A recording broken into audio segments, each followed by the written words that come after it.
I'll follow. Absolutely. So, hello there. This is Ian Nethercott from the AutoHub Hi. show. We're here on the one-on-one interview show in season 5 for the AutoHub show and season 1 for this show. We have a really interesting, dynamic individual on today. Chris, I don't know how to pronounce your last name, so you're gonna have Sure. Chris Schuring. Sure. And just so you know, he's written a book. If you're a reader, check it out, The Broken Line. I'm assuming it's available wherever you can get books. Chris, maybe you can tell us a little bit more about who you are, what you do, and how you got there.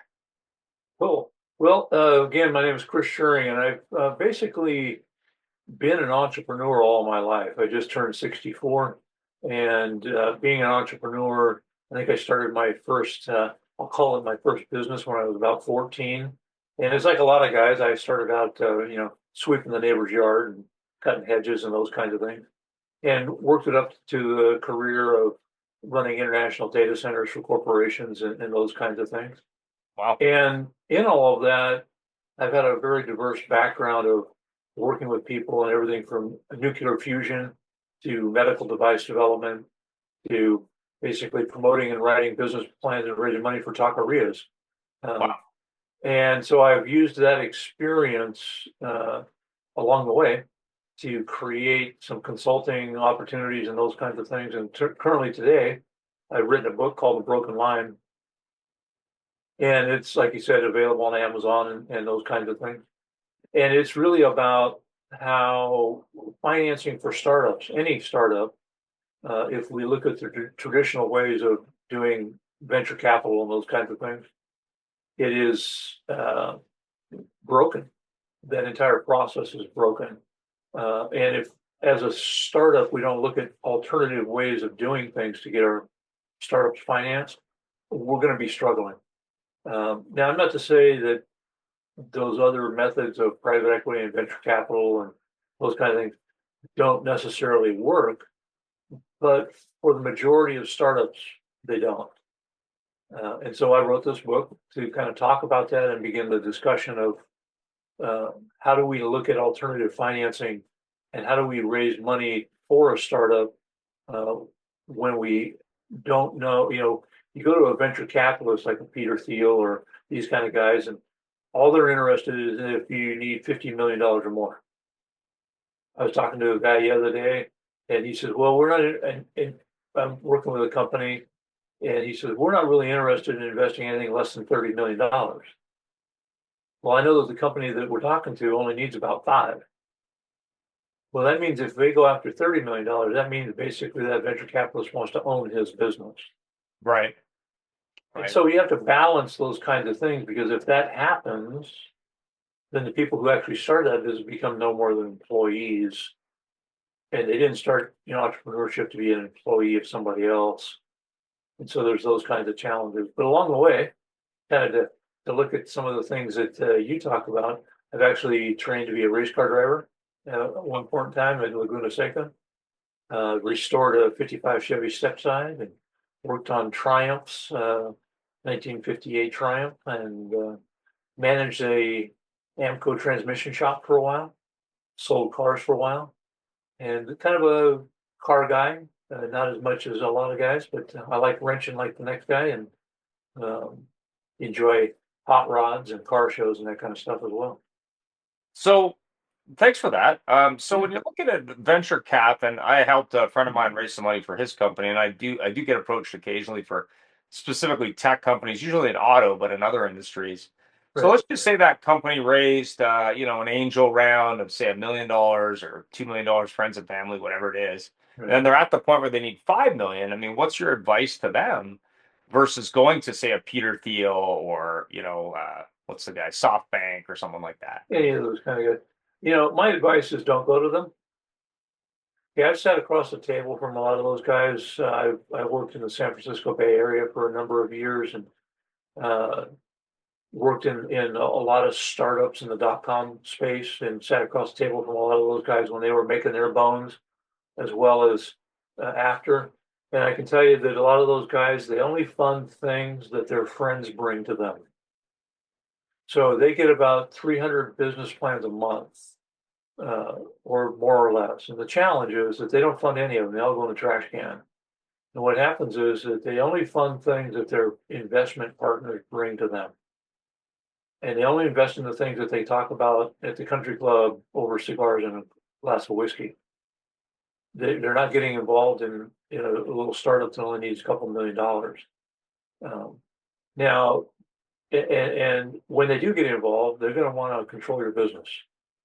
So what I look at is if somebody's already raised, let's say, $1 million through an angel round, congratulations for that. Um, there's a lot of angels that I know that haven't invested in anything in 5 or 6 years. They like to call themselves angels because then they get invited to the parties. They get to look at some cool stuff from time to time, and they get to be invited to parties because they call themselves angel investors, but they haven't invested in anything in years. Because what they did is they invested their entire amount of available cash 4 or 5 years ago, and they're waiting for it to pay off. Right. So they don't have any extra cash to invest. Um, and if you go for anything less than 500,000 and you go to any bank or anything, they're going to say, you should go to friends and family because that's not really a business loan. Right. Right. And you're going to have to sign things like personal guarantees and that kind of stuff, which means if it fails, you're going to lose your house. Right. Right. So my suggestion is to look at if you have a business and you have a product A and you've raised $1 million, I would look at not necessarily building I'll call it the infrastructure of the company to support that product necessarily. It depends on each one, but I would look at generating pre-sales of your product and look to your customers for your investment, right? Let me give you a case in point. I work in a water business. I'm the chief operations officer also of a company that does atmospheric water generation. Okay. And basically, we had the same issue because nobody wants to invest in manufacturing.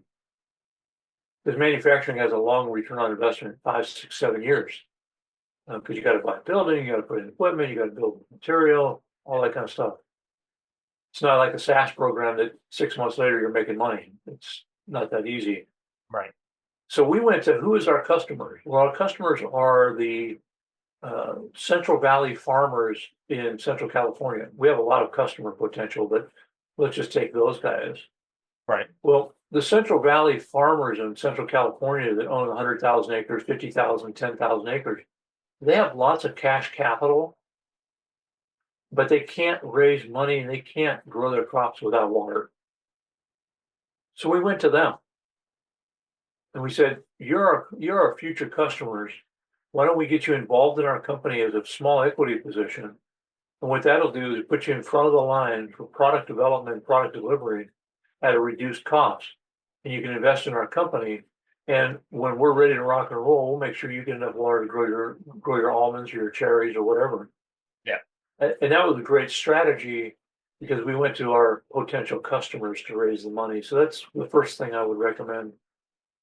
And then again, it depends upon the product. Crowdfunding is a huge opportunity. But crowdfunding is all about marketing. And if you don't have the marketing dollars to be able to do marketing, people would say, well, it's on the internet. It's not going to cost anything to do marketing. Yes, it will. It will cost you money to do marketing, whether you've got to pay somebody or pay a firm or buy ads on Google or Facebook or those kind of things. It will cost you money to run those campaigns. Now, crowdfunding is only really good in my mind to raise incremental small amounts of business. But what it does is it creates a community.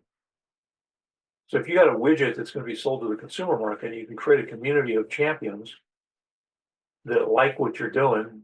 It's a left-handed monkey wrench, and you're selling a bunch of them, right? Then you can create a community, which then when you go to some of your other future investors, you say, look, we got 6,000 people that have ordered this product, right? That kind of thing. So that would be my recommendation. Right? But it's really, the recommendation is every business, every founder, every situation is unique. And to put them into a cookie cutter can and say, this is how you're going to raise money is kind of misleading. Because everybody's different. Everybody's goals are different. Everybody's products are different. And sometimes people would create like I worked with a guy and still working with him 6 years later. He started out with a product, and the product really wasn't going to go anywhere. The thought process was good, and it was like, but this isn't going to happen, man. It's just there's no market for this. And what you're doing is not going to work. Well, he pivoted a few times, and now he's doing great things in artificial intelligence and education.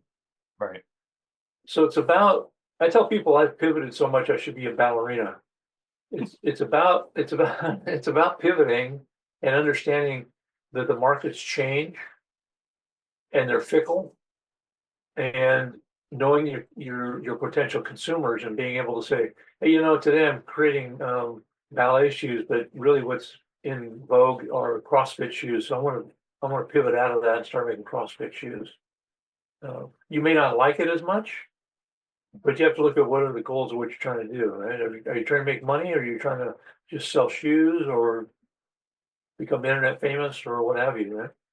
So, Yeah, I mean, you look at Crocs as a brand. I mean, there's right, that film Idiocracy, and when that came out, he said, "Oh, I picked these shoes because I knew nobody would ever buy them. They were like the wackiest idea ever." And then you fast forward 10, 15 years, and it's like, it's a not only are they whirlwind. selling shoes, they're selling stuff to attach to them that looks even goofier than the shoes themselves. So it's kind of interesting that you say that, because I think the big mistake a lot of new entrepreneurs make. And I've owned a number of companies, website design company, the early days of the internet back in the mid 90s. I owned a hot sauce company for a while. Obviously, I've worked in the auto industry and a number of other industries, and also worked in different service businesses. But the key to success to me in any business is always A, the ability to pivot and adapt quickly. Right, right, B, the ability to do that before you run out of money. Hopefully, it's not borrow money, but whatever, right, money, right. and the ability to minimize interaction with investors who are going to try and tell you how to do things. And I agree Right. with you 100% when you look at people that have bootstrapped a company or done it on minimal money. That's a hell of a lot more interesting to me than someone who says, "Hey, I got this great idea. Give me $50 million and hope it works out." I have a good buddy who lives in San Francisco, went to high Right. school, and he changed his companies. He works for every couple months. And I said to him, I said, stop believing in the fundraising round and start believing in the long-term trajectory of that company. But more Right. importantly, and this is something that's kind of interesting with the contract I'm doing right now for a company called VidCalls, is this product has changed like a huge amount in the last 2 years, and probably will continue to change. But the Right. thing that sold it for me, it had nothing to do with the technology. It had to do with simplicity. And to me, as I've gotten older, if it's not simple, I'm really not that interested, because there's so many technical products, pick your Right. product category, that are Right. so complicated that no one can explain them. And I'll use the example of one called Clay. I'm not sure if you're familiar with them, but they're trying Mhm. to automate. It's almost like an interactive spreadsheet software you can plug things into, like a switchboard. The problem Okay. is the guys who make it can't train you how to use it. And the people who are trying to train you how to use it as a consultant, they don't have enough time to train the people because it's so complicated. And Right. on top of that, chances are it'll be obsolete before they fix it. So I Right. think of it like maybe like Microsoft Office Right. or Outlook. Right. Like, changing Outlook, and usually not in a good way. Like, the new Right. Outlook is no better than the Outlook was 10 years ago. It's just more complicated. To Right. me, make it simple and only add features that are needed. Right. Don't just add features to bolt them on to hope that works Right. out. So it's funny when you look at Google as a company, they were playing around with some AI before they sort of launched Bard, I think. And they Right. were overloading Chrome, which is arguably one of the bigger browsers on the internet, and Right. the thing just kept breaking. And I still Yeah. notice today that when you get to about 300 megabits in cache, I think it's Right. 300 bytes, the thing just breaks. And the Right. reason is it can't handle it. But wouldn't it be a great feature to just say, yeah, you're coming up on 300, we're going to clear that. You just have to relog in. That would be Right. a great feature for people, because then they wouldn't have to experience the breakage. And I Right. was talking to my wife this morning. I was looking at getting a new blender just to Right. shakes in the morning. Well, she has a blender she bought a number of years ago now, not that long ago. That's Right. a nice blender. You just can't get parts for it. Right.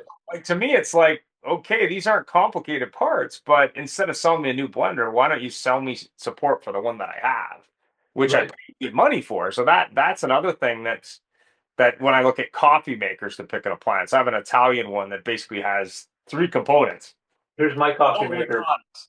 Mine's Yeah, a, mine's a, mine's a French press. Put coffee and hot water in it. There you go. mine's an Italian one, so it's got three components, and you put it Right. on the burner, and that's it. There's no Yeah. anything. There's no moving parts. There's none of that. It just Yeah.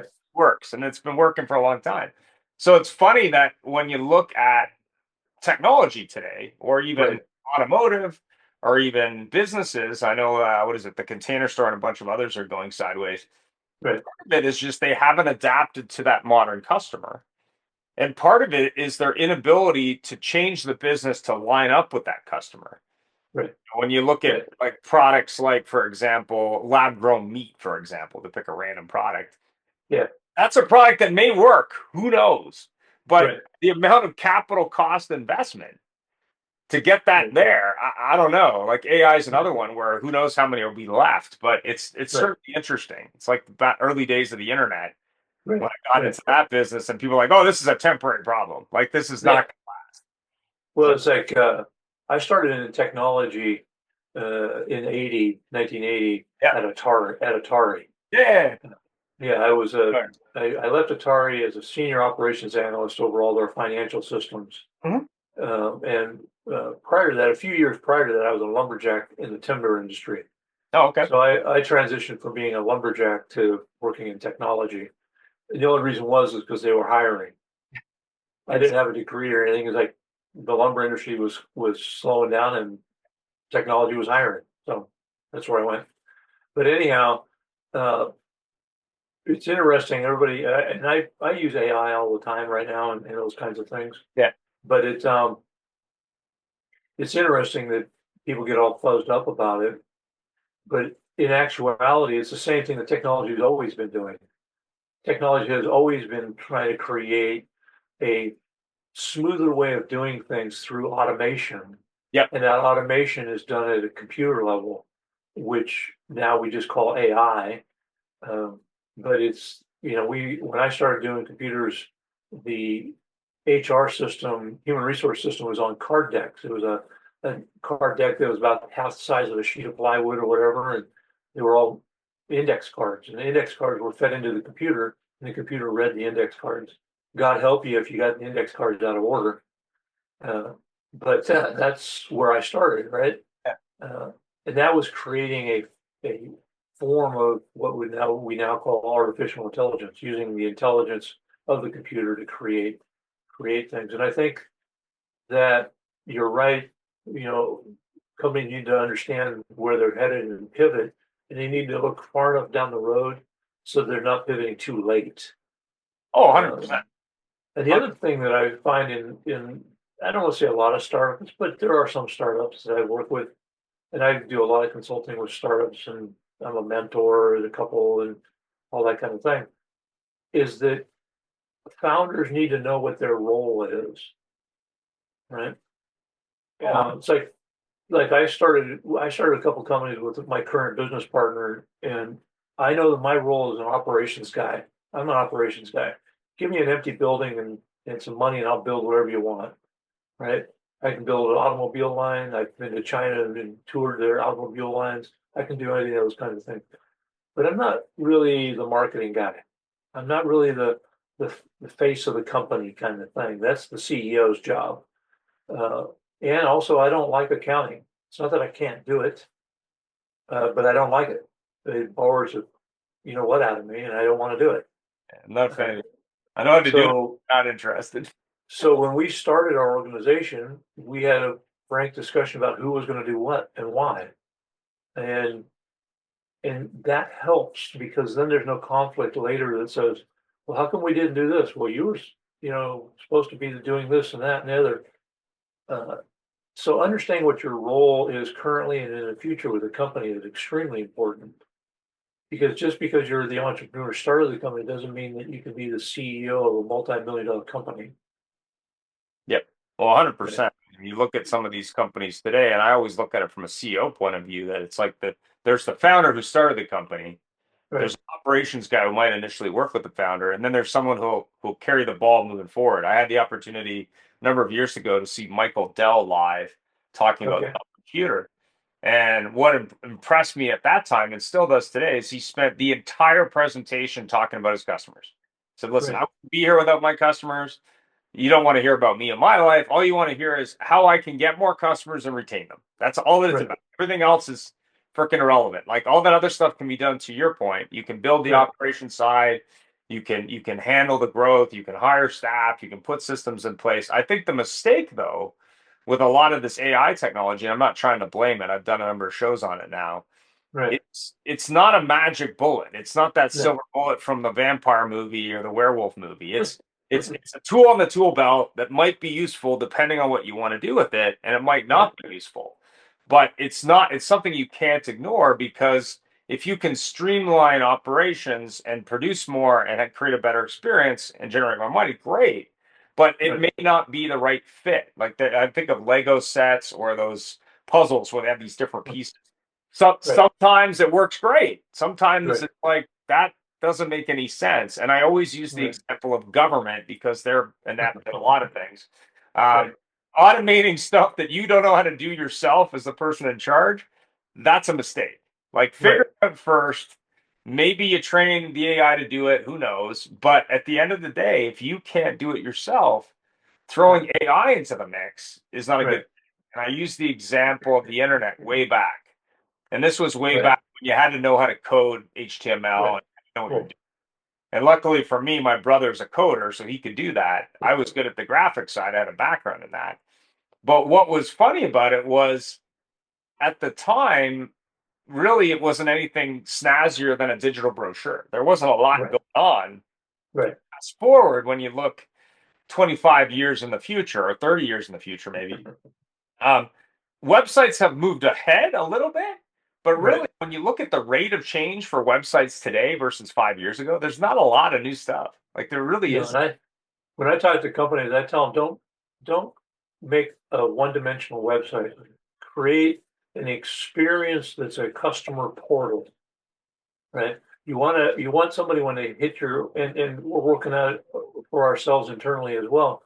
But you want to have a presence on the internet that's an experience and it's a customer portal. So then when you have customers, they can log in, they can see their invoices, they can that way you don't have to handhold them quite so much.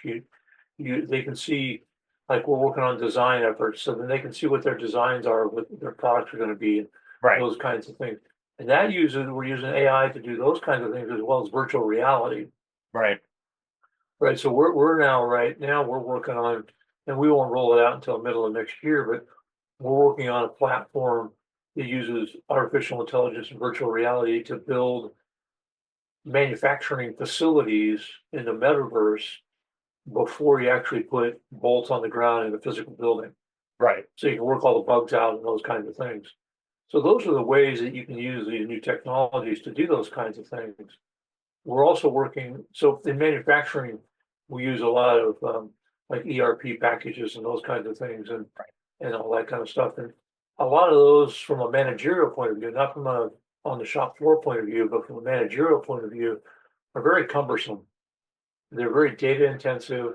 yeah, They're hard to manage, but they're necessary to some extent. So we're working with an AI company right now that is building an AI software platform over the top of our CRM, our enterprise CRM, and our enterprise ERP packages and those kinds of things. So that from a managerial point of view, we only get what we need to get, but the packages still do what they need to do at different levels within the organization.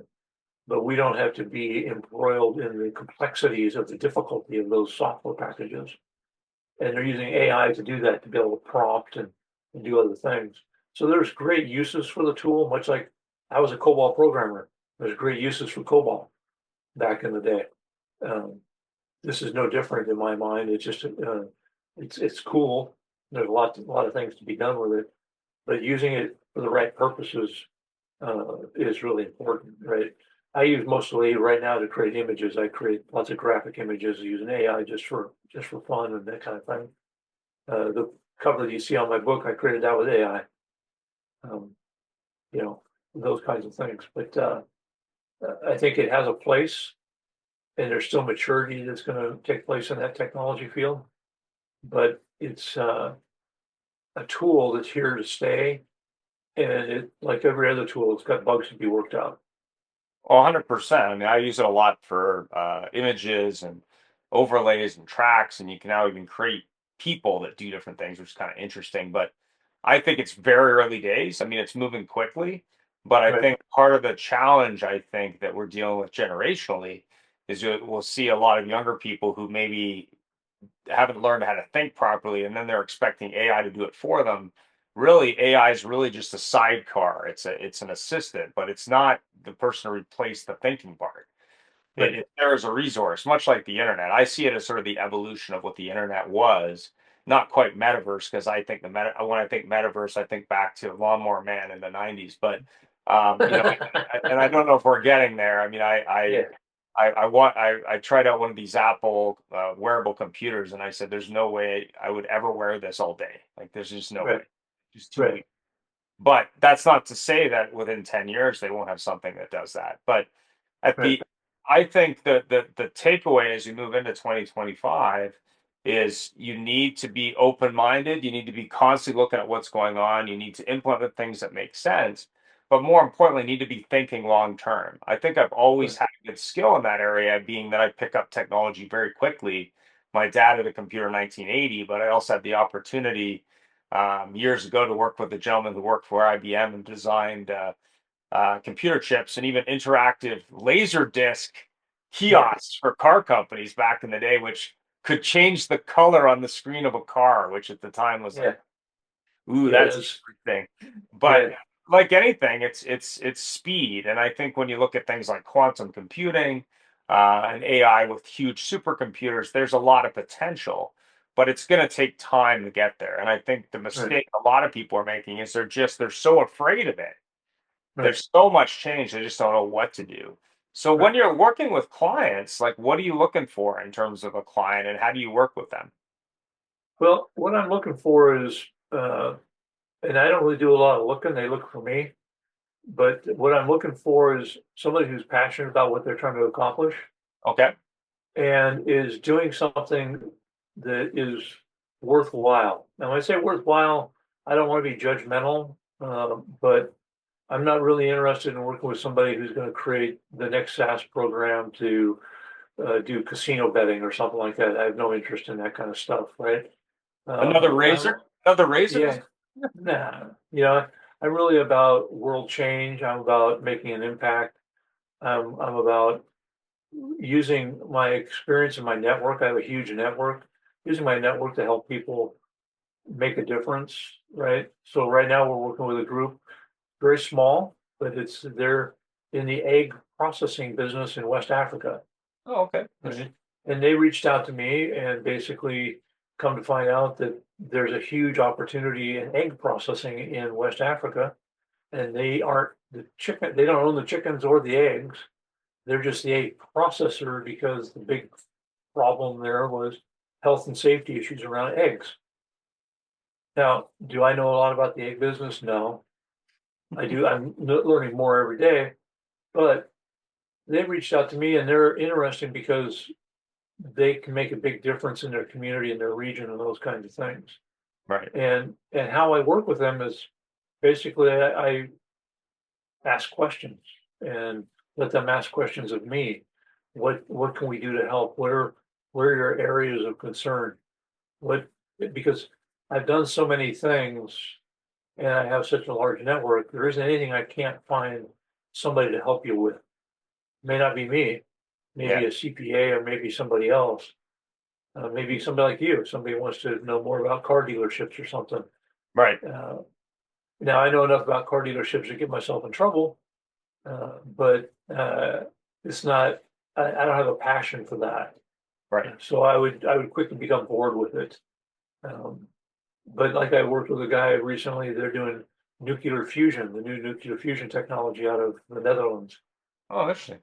It's very interesting, and they're probably a few years away, but they're ramping up to do their first physical test plant. In other words, find a piece of land somewhere where they can actually build a plant. Right. And it doesn't explode like nuclear power that we know of today. It's kind of a lot safer and those kinds of things. But what I get out of all of that is the education that I get from talking with them. I get Right. excited about, tell me about how that works. I can talk to you about strategy and operations and financing, those kind of things. But tell me how that actually works. And I get interest in that. And so that's how I get engaged. I get interested in what they're doing. Um, Let me give you an example. I was working with a company out of New Jersey, here in the States, and Yeah. they had a drone company. They were doing two things in the drone company. They were creating a new type of drone, which I'm not sure there's any new type of drone anymore. It's kind of a flooded market, but and regulated, being regulated every day, so it's kind of a challenge. But what they were doing is they were creating an app for this drone to do visual mapping. So they could do and say, take the drone, and instead of doing Google Earth, you could take the drone and you could fly it around the neighborhood and it would visually map, and then it would overlay structure uh, issues and those kinds of things. And they were looking at using it to do roof inspections. Hmm. Right. So let's say you got a two-story house and you're going to sell it and you have a roof inspection. Do you really want somebody that you don't know climbing on a ladder up to the roof to do a roof inspection that might fall off or fall through your roof? There's a issue with that, right? Yeah. So they were trying to create this drone and this application to go up and you could count exactly how many tiles were on your roof and which ones need to be fixed and all these other kinds of things, right? But what they didn't take into account was all of the data that they were collecting. And after we had a couple conversations about the data, the value of the data they were collecting, not just their clients, but the structural integrity of particular types of tiles and these other kinds of things, and the fact that they could petition an insurance company to lower the insurance premiums for a roof inspector because they no longer had to climb up on the roof. So there's money savings, there are risk savings. The roof inspector can now inspect six roofs a day instead of four. And so Yeah. they weren't looking into that aspect of it. And they ended up pivoting their entire company to go after those kinds of things as a revenue stream. And now they're doing quite well. Uh, so it's really more about, we have a discussion about, let's talk about what you're doing and how you're doing it. Yeah, I mean, when you look at businesses, and roofing is kind of interesting because I watched like a YouTube video on a guy. He went for a Tesla roof front to back on solar, and he was talking about the integration problems and the problems with their sales process. But the thing that's interesting from a roofing point of view is obviously if I was considering replacing my roof and I had data on 10 different roof types, and I can say, okay, this one's been there for 10 years, this one's been there for 5, is the climate, whatever, there's some opportunity. But more importantly, I think in a lot of cases, when people operate a business or start a business, their head's in that business and they're not really thinking outside of it Right, at all. And I think that's a big mistake, especially if you got sort of that employee mindset or that I must have it right mindset, which I think a lot of businesses fall into. They think it's got to be right because they created it to solve what right, they perceive as the right problem. But in a right, lot of cases, it's just not the right problem. In some cases, it's just a derivative of that problem. right. And that's And especially true in software where people develop something and it's like, okay, that's not what people want, dude. Like it's well, cool. Nobody cares. and founders can become very myopic in what they're looking at, and they put their head into the jar and they're trying to solve the problem and those kinds of things, and they don't look around, like you say, with software and those kinds of things, that new technologies that come in and make the software better or better graphics or what have you, and those kinds of things. And and that's all well and good, but when it comes to a long-term business, you have to be able to look outside of what you're actually focused on. That's why when I said people need to understand what their role is, if you're an engineer and you're focusing on developing the product, that's great. But you need to have somebody on your team that's stepping back and taking a look at the bigger picture. Otherwise, you're going to, by the time you, so I got out of running data centers for a lot of reasons, but one fundamental reason was that every day we would have a meeting about what's the new software product that we've got to update all of our servers with. What's the new database that we've got to get involved with, right? Right. It changed on a daily basis, and I just got tired of running on that hamster wheel. Nothing was exciting anymore. It's like, oh, we're going to do another database update. really shoot me with a rock, right? It's and it became so mundane. It was no longer any excitement in it. And it's the same thing if you're not stepping back and taking a look at things, you're going to get stuck in that. By the time you pull your head out of the jar, it's going to be too late, and you're going to have a product that nobody wants. Um, Yeah, I worked in the it, freight business years ago, and that business, it's like watching paint dry to me. I just like, ooh, yeah, how many different boxes of random crap can I move? Like, I just don't care. yeah. No, I was a long haul over the road truck driver for 8 years, so I get it. Not my thing. And when I had my radio station, I had an internet-based radio station. When I ran my I ran it from the semi truck. So I had a laptop and my headset, and I created and ran my radio station while I was a semi truck driver. Yeah, it's an interesting business. I thought some of the international stuff was interesting. We moved planes sometimes where we had to break them down, but for the Right. most part, it was just mind-numbingly boring. Like there's actually a guy I work with in that business who's still in that business 25 years later, but I'm just like, dude, like how many times can I measure things and move them? Like it'd be like me running a UPS store. Like why? Like what am I doing here? Like this has got to be the worst job ever. Like even Measure it, FedEx is more. measure it, weigh it, move it. Yeah, it's just it makes some of those animated movies like the Move It one look interesting. But anyway, so how can people find you? Well, There'll be there's details below, by the way, in the description. yeah. Cool. So the easiest way to reach me is you can Google my name, and let's see, I'll move to there's my name, There Chris it is. Schuring. Yeah, Google my name and you'll find out more. And hopefully, until you get to page 5, you won't find anything bad about me. But basically, Google my name. That's the easiest way. You're going to find out my LinkedIn address, my blog address, all those other kinds of things. Um, but the easiest way is to go on LinkedIn.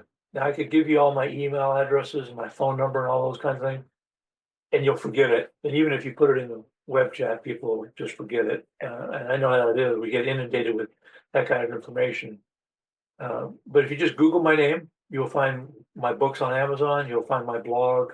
You'll find my YouTube channel, my TikTok channel, my X channel. My uh, consulting company is called Umbrasol. So that's Umbrisol. And so Umbrasol is the name of my consulting company. And what Umbrasol is, just as a sidebar, I like unique names. So Umbrasol is the scientific term for organic earth. So it's basically or scientific name for dirt. And my tagline and all that is where ideas grow. But Umbrasol, I've been running Umbrasol for several years now, and that's my consulting company. So if you look up Umbrasol, Umbrisol, and you'll find me as well. fantastic. Well, thanks for taking the time today. I really No, I appreciate it. appreciate it. I There will appreciate be it as more well. details below, just in case you didn't get that name multiple times. We need one of those flashing signs. You know the one. I was actually Yeah, watching yeah, some recorded TV show, I think it was from the other day, and the guy had written his company name on a paper sign, and it was badly written. And I was like, yeah. "You're on television. It's a visual medium, dude. You might have wanted to like put it properly." It's hilarious. But yeah, I'm looking at it. There's a company that wants me to do a TV show, Yeah, 1 hour per week TV show yeah. on TV, and the idea is you do just like what we're doing right now, but it's broadcast over a TV network, and across the bottom they call it a mouse. Um, it's kind of like where you have the 5 there. Yeah. Um, they call that a mouse in TV and that kind of thing. And so basically, it would run your website and everything across the bottom. Um, but I find it's the easiest way to get hold of me is just Google my name. I got to lean to the right way. Just Google my name, and you'll find there's only a few of us out there. One's a lawyer, one's an actor, and me. And That's the easiest way to get hold of me. Fantastic. Have yourself a great 2025. You If you do the are going to be same. at NADA in New Orleans in 2025, I'll be there with the Cool. AutoHub show at the Velo booth. I'll be doing live interviews. Cool. And of course, if you have questions about the show or want to be on the show on a one-on-one interview with me, the price is right. It's at no cost to you. I'd love to have you, and thanks for taking the time. Have yourself a great rest of your Saturday. I will. You do the same and enjoy 2025 and be blessed and prosperous. Same to you. Have a great All day. right. Take care. Thanks.